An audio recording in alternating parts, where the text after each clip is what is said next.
Without commitment, you'll never start. But more importantly, without consistency, you'll never finish. Keep working, keep striving, never give up, fall down 7 times, get up 8. Ease is a greater threat to progress than hardship. So, keep moving, keep growing, keep learning. See you at work. Dreams without goals are just dreams, and they ultimately fuel disappointment. So have dreams, but have goals. Life goals, yearly goals, monthly goals, daily goals. In order to achieve your goals, you must apply discipline and consistency. You have to work at it every day. You have to plan every day. Hard work works. My number one competition is me. It's always you versus you. You got to be the one to get up every morning, be disciplined, put in the consistent daily hard work, because that gains success. No coach, no trainer, no mentor, no boss can do it. You versus you. It's one thing to be hungry. It's another thing when you're starving for greatness and starving for success. I know what it's like to operate every single day, regardless of the success that I've been a lucky son of a bitch to achieve. I operate every day as if I'm starving. Why can't I continue with this routine? Going to the gym, being better, waking up early, eating the right foods. It's because maybe it's your kids, maybe it's your wife, maybe it's your job, and it's all just stuffed in your brain. You don't have it compartmentalized and organized in these nice shelves. Like you look in the garage, a nice organized militant garage. Hey, where are my dumbbells? Right there. A lot of people whose brain, hey, where's my dumbbells? Let me look. They're throwing shit all fucked up. So where am I gonna put discipline in that mind if I can't find other shit? You gotta be able to find all these different things in your mind. Oh, I can put discipline right there. I can put consistency right there. I can put all these things right there in that spot. Your mind has to always be clear. That's why I meditate 2 hours every single night, because I refresh, I reorganize the garage, which is my mind, every night. Everything is in its right spot. So when I wake up, I'm ready to go. We all think about quitting and shit's hard. It's hard to process information during pain, because that pain takes over and you can't think rationally. You're thinking about fight or flight, save yourself. That's not a rational thought. It's not a thought that's gonna get you through hard times. Most people fail that 1 second. So what happens, what I do in that 1 second, I start thinking logically. I calm my brain down, because your brain just wants to get the fuck out. It's about gaining control of your mind, putting things back in the proper perspective, and then saying, I really do want to be here, and I'm going to have a bunch of these 1 seconds, and I have to learn to control these, because if I fail one of these 1 seconds, I will not be a SEAL. I will not be a doctor. I will not be a lawyer. I will not be whatever the fuck it is. It's all about your mind takes control of you. You have to say, fuck you, I run this motherfucker. Until your mind is open to the possibilities that I can do this, you would never be able to do it. Once the mind starts to believe it can be achieved, only then does it start to break down tactically how we can do this. Until then, you're gonna always lose. You've got to bet on you.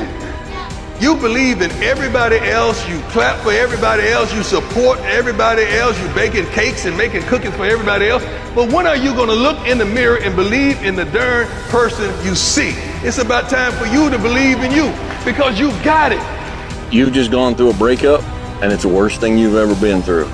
Some of you lost your job, and you thought that job was it. And so all of a sudden you're sitting there and you're thinking, man, I thought my life was together, now it's in shambles at my feet. No, it's not. It's all right.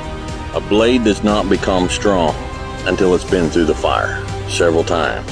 And this is just your first or second time through the fire. And there's a lot of hammer work that has to take place. And then you're going to have to go back in the forge again. And it's hot and it melts you down and you're uncomfortable. And then life is going to pull you out and it's going to put you on the anvil and it's going to hammer on you some more. And you're going to say, what, am I done yet? No. You've got a lot more forge time left. You've got a lot more hammer blows left. And it takes time. Embrace the process. You say, Dwayne, what process? Life. Embrace the journey and the process of life. Wisdom comes from experience, and experience takes time. The more experience you have, the more you learn from that experience, the wiser you can get. A pine tree grows and matures very fast. An oak tree grows and matures very, very slow. But which one lasts longer? And which one is stronger? Which one shelters more critters and more birds? Which one, when it's done and over and it's cut down, which one is more valuable for the lumber? People don't go out and say, I'm going to spend extra money for some pine furniture. They want oak furniture. The price of regret is much heavier than the price of discipline. You never want to wake up one day, 1 week, 1 month, 1 year down the road and go, man, I wish I would have listened to my gut. I wish I would have done this thing. You don't want to live in regret. If there's something you want to get done in work, your relationships, school, whatever it is, do it. Surround yourself with people whose eyes light up when they see you coming. Slowly is the fastest way to get to where you want to be. And the top of one mountain is the bottom of the next. So keep climbing. I hate plan B. Every thought that you put into plan B, you're taking away now that thought and that energy from plan A. I've never ever had a plan B. I made a full commitment that I'm gonna go and be a bodybuilding champion. I made a full commitment that I'm gonna be in America. I made a full commitment that I'm gonna get into show business and I'm going to be a leading man. No matter what it takes, I will do the work. I will do the work over and over and over until I get it. Muhammad Ali worked his butt off. And I remember that there was a sports writer that was there in the gym and he was working out and he was doing sit-ups. And they asked him, how many sit-ups do you do? And he said, I don't start counting until it hurts. He doesn't start counting his sit-ups until he feels pain. That's when he starts counting. That is working hard. Michael Jordan said in one of his interviews, when they said, you are unbelievable, you're the greatest basketball player of all times. Tell me about that. And he says, well, you just mentioned the successes. But he says, for me to become the greatest basketball player, I missed 9,000 shots. Does it make him a failure? No. We all fail. It's okay. What is not okay is that when you fail, you stay down. And winners will fail and get up.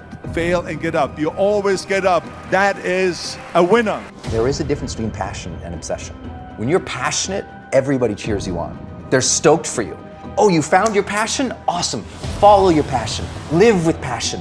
Be passionate. Chase your passions. Everything, like passion. Passion's good. Like the world's gonna be like, yay, passion. When you're obsessed, they're like, why you gotta be so crazy? Why do you always gotta get things so perfect? Why do you spend so much time there? When you're obsessed, people think you're nuts. If no one thinks you're crazy, you're not yet operating to the outer limits of your potential. Whatever you're going through right now, it's happening on purpose in order to forge you into the person that you were created to be, ultimately. But if you quit, you will never get to be the person that you were created to be. Are you interested in achieving these goals, or are you committed? If you're interested, you'll do what's convenient. You'll come up with stories and excuses and reasons why you can't, and you'll use your education as an excuse, you'll use your stories as an excuse, you'll use all of that as your reasons why you can't. But if you're committed, you will do whatever it takes. You'll let go of your stories, you'll let go of your excuses, you'll let go of all the reasons you currently have that are formulating your identity of yourself, and you'll learn how to let that go and become who you are destined to become. Losing in life is so important, whether it's getting dumped, getting fired, losing a game, those feelings where things didn't work out your way, that's important because it lets you know this is the bad feeling that comes when it goes wrong, and you improve, and then it makes the good feelings of victory all the better.